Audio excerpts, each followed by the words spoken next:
Alright, hey, what's up, guys? Welcome back to another episode of the Hello Cannot podcast. The topic for today is today we're just going to be talking about coffee, right? And I wanted today's topic to just be a bit more lighthearted. I apologize for the recent political issues, but I think it's good to occasionally stay updated with the world news.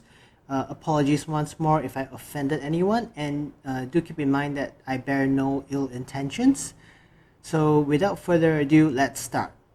Okay, so do you at times, right, when you wake up in the morning, the first thing that you think of or the first thing that you want to smell is coffee, right? Do you love the aroma of coffee?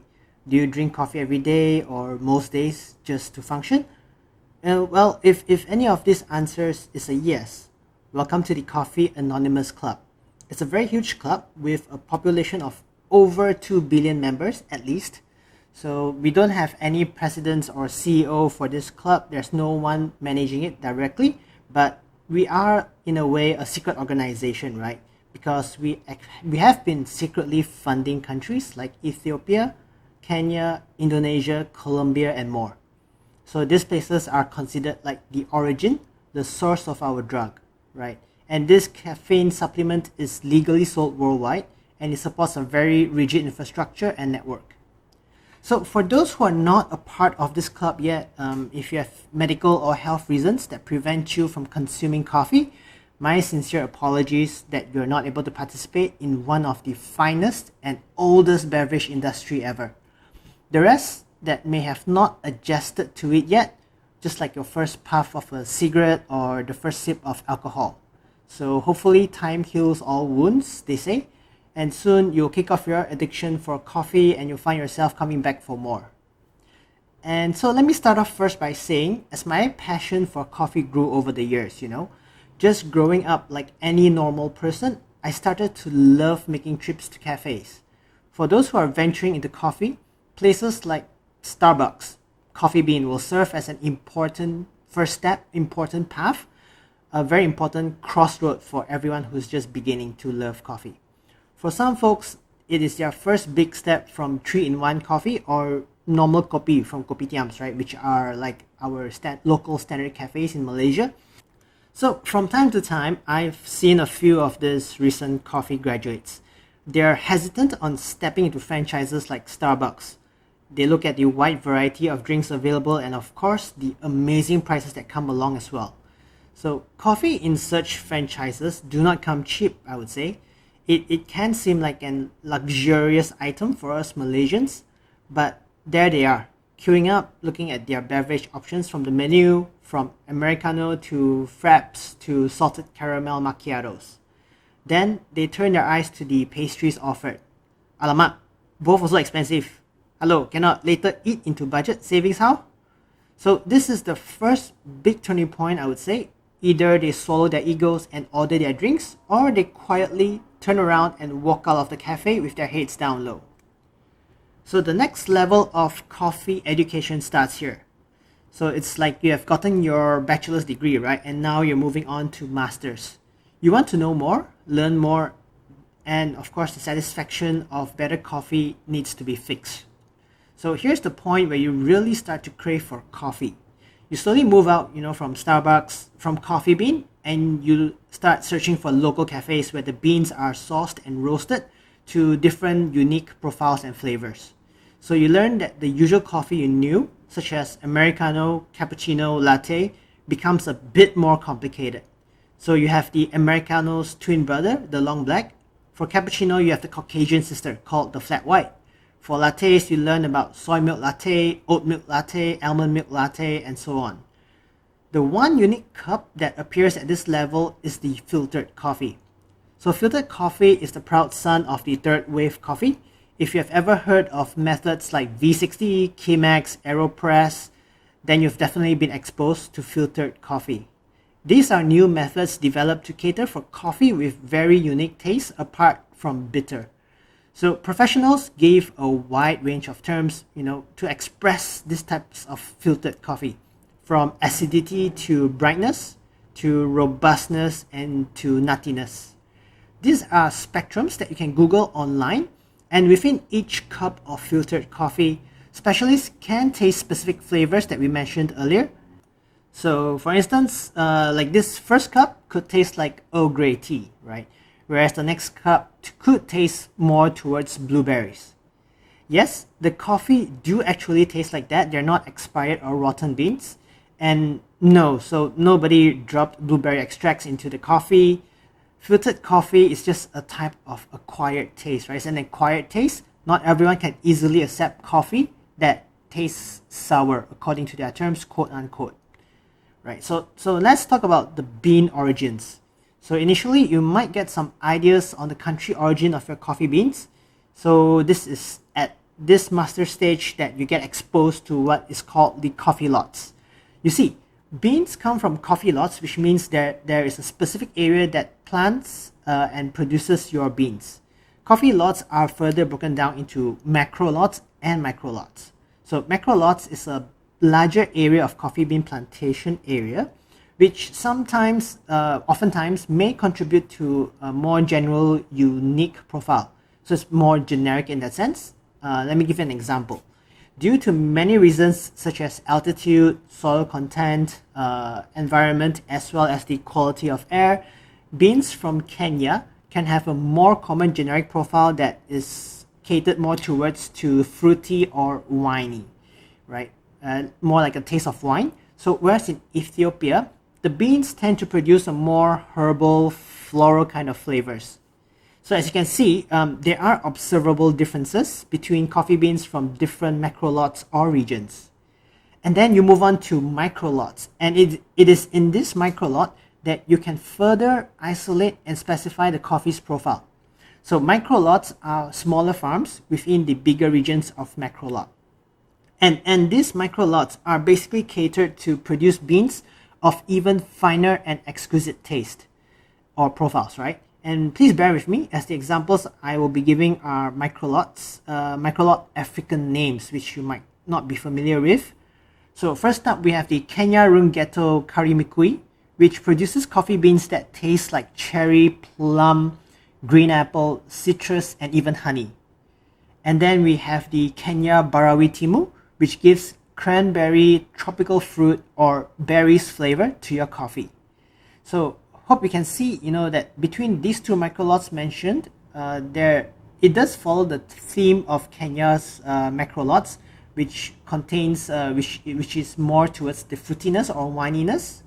So personally, I'm a big fan of Ethiopia's Yiga Chef because it's more floral, tea-like, which is great for chilling at home or if you're chilling at the cafe.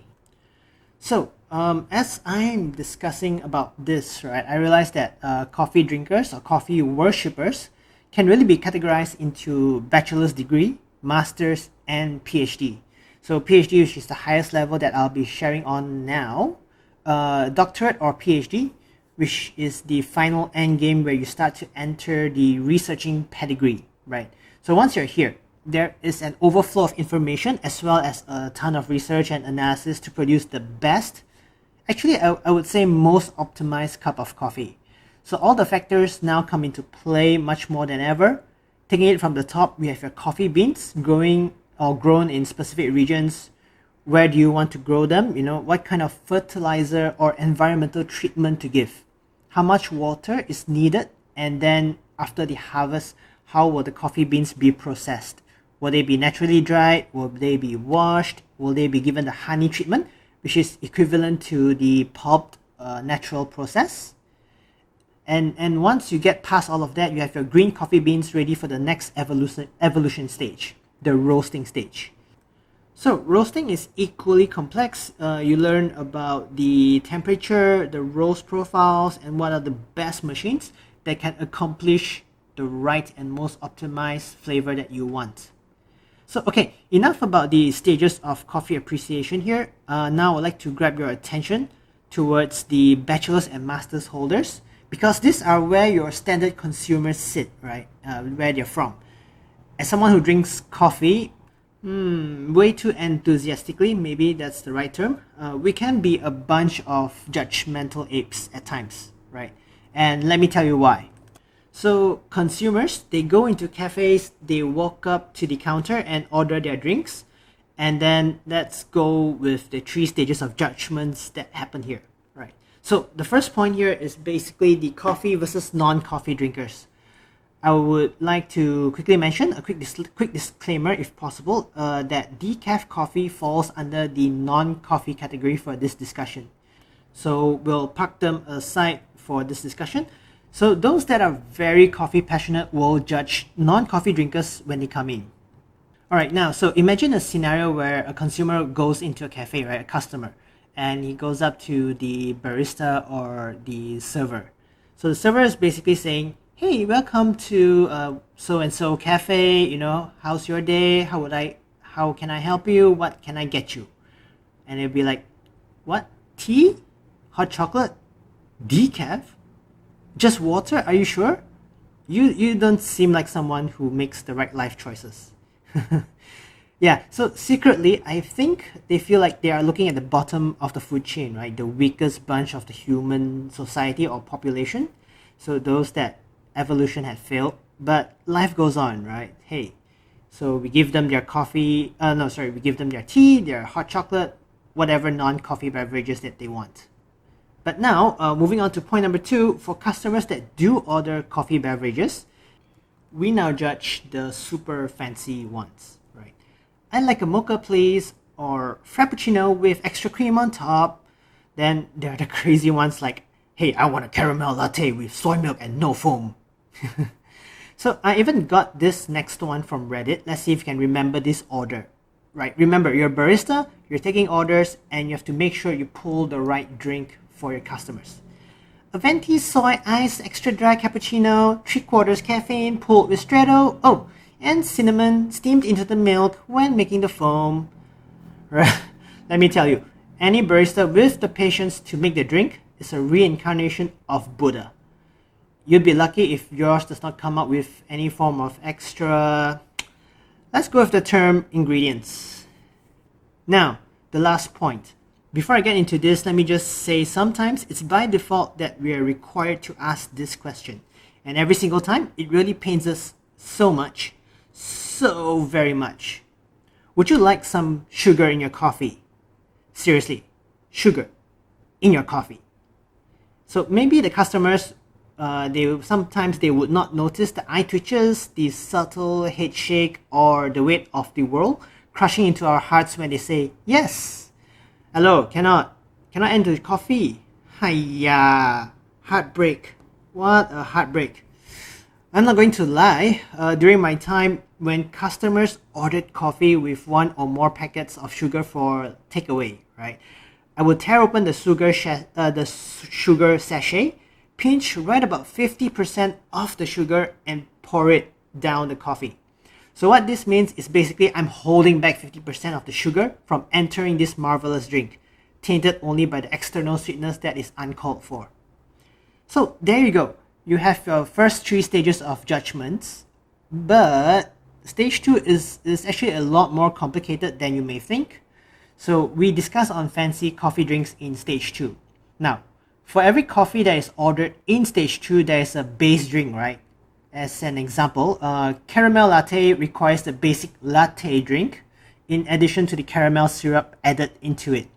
Now, with these basic drinks, you can actually propose a distribution model which can predict the behavior or the personality of someone, or even what they wear when they come in, right? So you've heard of horoscopes, right? Hopefully you have. Astrology, maybe. So, well, this is what I would call coffeeology. Okay, let's start. In fact, let's start off with latte. So if lattes are your go-to drinks, right, your first choice of coffee when you enter a cafe, in the words of Elle magazine from Australia, you're a basic, proud bitch. So these are the types of people that love to be fancy, extravagant, and have a certain amount of narcissism. If someone wears high heels with some over-the-top expensive dress, and they walk up to the counter, probably pulling down their sunglasses and starts ordering, I'm pretty sure 9 out of 10 customers like this will order some form of latte. So they'll order maybe vanilla latte with skim milk and 2 packets of sugar, or even just a basic latte, but hey, draw me something cute for latte art attitude, right? Baristas can smell the latte order from just the clothes worn by these customers. These customers are borderline Karens, right? And with little doubt, when they do grow older, I'm very sure that they would like to speak to your manager when you screw up their orders. Oh wait, I left out yoga moms or maybe gym moms. So this group of moms that just finished their workout sessions and need to gossip in a cafe, they're majority latte drinkers as well. Okay, so let's move on to the Americano and long black drinkers.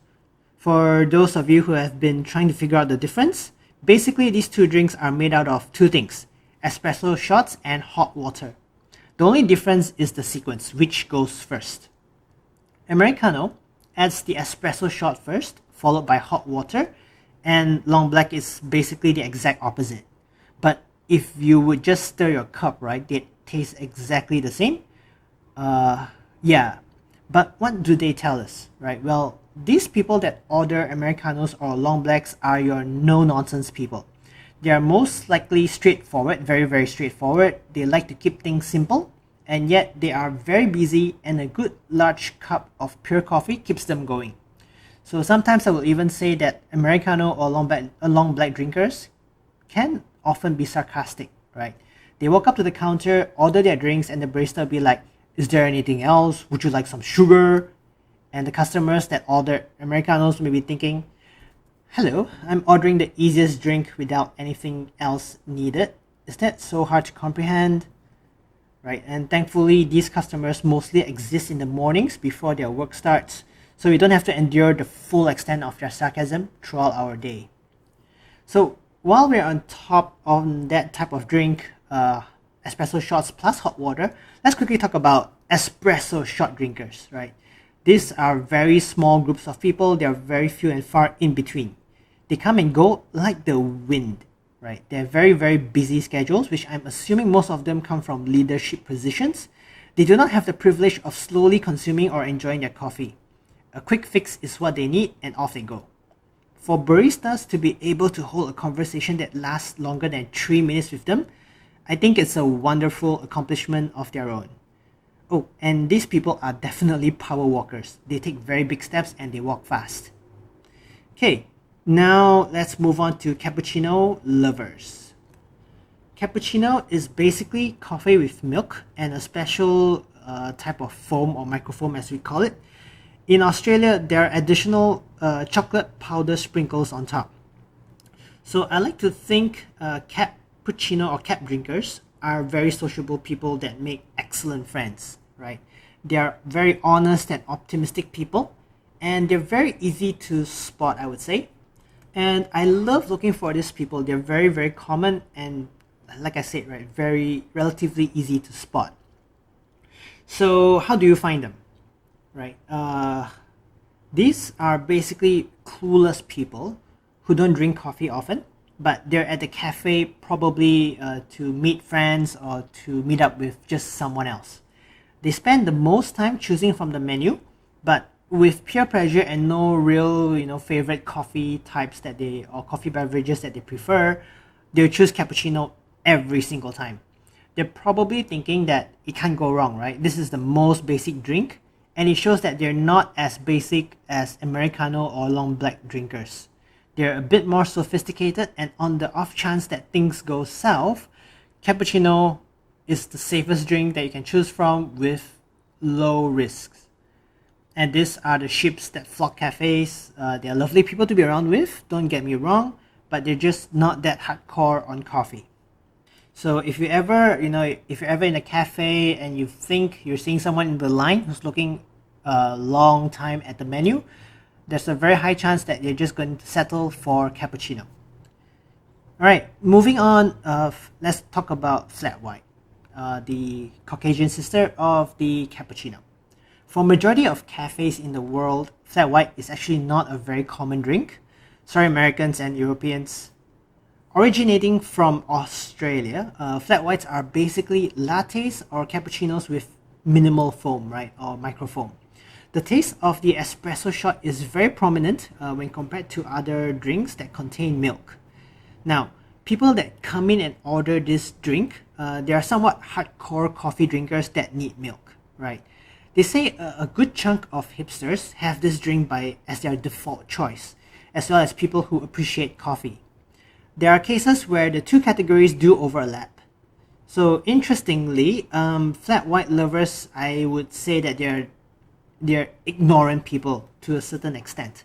I've experienced cafes where coffee either came in black or white options, or flat white is not even one of their selections, right?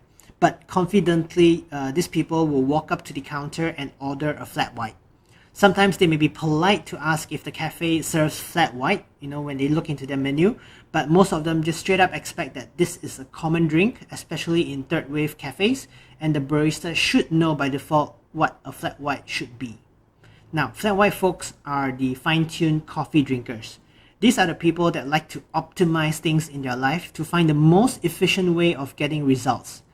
And I would say they often seek balance between play, work, exercise, and maybe sleep, right? And I would also go the distance and say these people like to fill their 24 hours a day to make sure that none of their time goes to waste.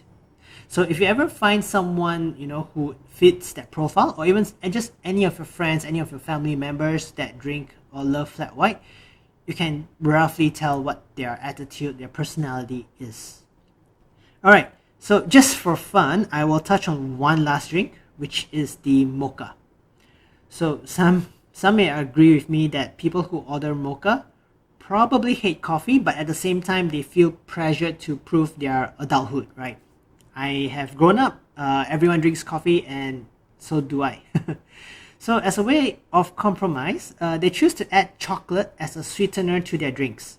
So these people are very insecure, but they don't want to show it. They feel out of place, but still want to belong, right? They are fully aware that mocha is pretty much a standard drink in cafes, but because of their insecurity, they will always double check the menu to ensure that it's there before they order.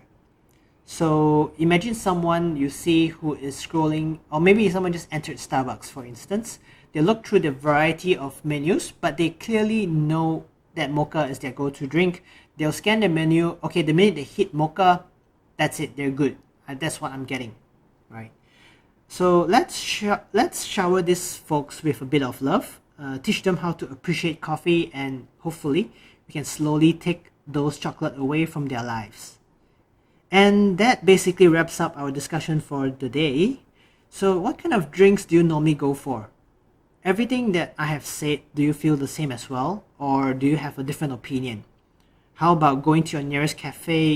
If this is your first time noticing such behaviors or personalities, go to your nearest cafe, support them by buying coffee, and when you have time, just sit there and take a look at the types of customers that do come in, right? Be a cafe nomad and a scientific observer at the same time. It's very cool. Let me reassure you, it's very fun. So let me know if you find this topic or stuff like this interesting. You can reach me on Instagram at HelloCannotPodcast. Hope you enjoyed this week's episode, and please help me share with your friends. Until next time, take care, wear a mask, and stay safe.